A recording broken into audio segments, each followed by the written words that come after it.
day. I want to be with you along the way. Nothing else will Welcome do. back to EveryDay. Sarah and I have been giving you this week 10 tips that are going to make your time journaling more exciting, make it a joy to do rather than a chore to do. You don't want to do it if it's a chore. You don't want to do it if it's some task that you just have to check off your checklist. It's something that you have to want to do. You have to enjoy doing it. And so these are 10 things that help you enjoy journaling. And one of the things that I remember writing about as a child was I wanted to travel to Russia. And this was like a crazy thing because we've had this, relationship. And unfortunately, to be honest with you, the media and politicians and everything has created this picture of Russia like they are our enemy and that they're this, evil nation in evil people. And I hope that you don't feel that way about any people.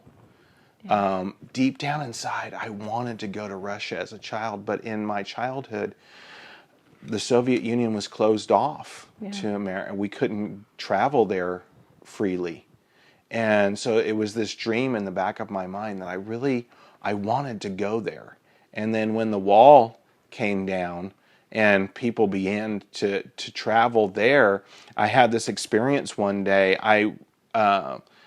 For several years, I took care of my grandmother who had Alzheimer's, and I saw this van sitting in front of our house one day, and I was kind of curious, kind of concerned, like, okay, why is this van parked in front of our house? And so I went out and I heard some people inside the van talking, and I knocked on the door, and the door opened up, and it was 5 ladies in this van.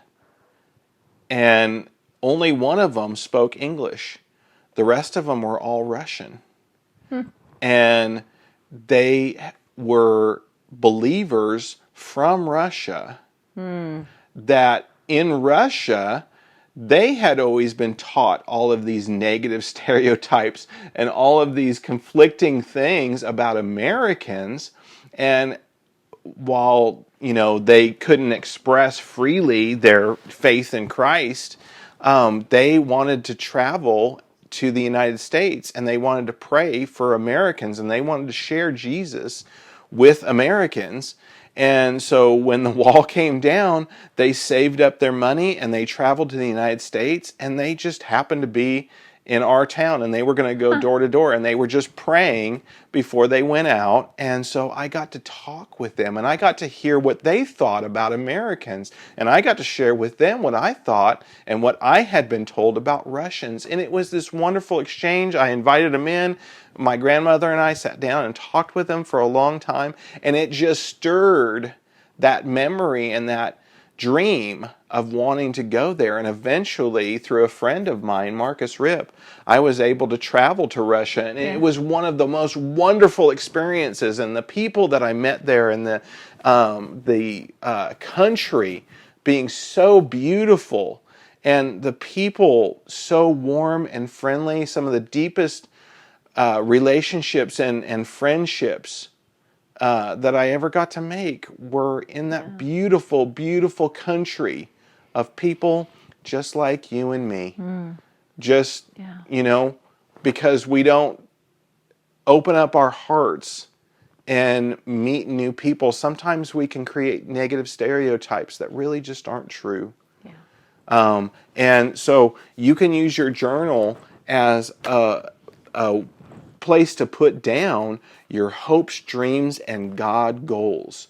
You can write things that God has put on your heart, and you write them down, and it becomes this prayer that you say, Lord, please help me, if this is your will, to one day reach this goal.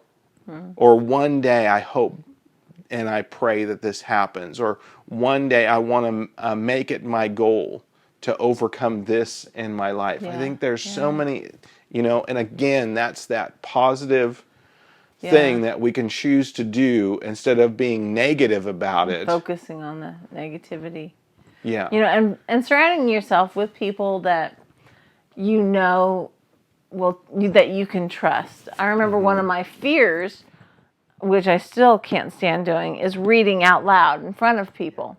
And my friend Linda Getz, I remember reading with her in the car, and I probably read the best out loud with her because I trusted her so much. And it spoke to me in the time because I was like, well, I didn't stumble over any of my words reading with her because I knew she wasn't like judging me for being a terrible reader. Yeah. Yeah. So Use your journal as a place to write down those hopes, dreams, and God goals, and then begin to pray about them. And you'll be able to look back when God answers those prayers and say, yes, I remember the day I wrote that down.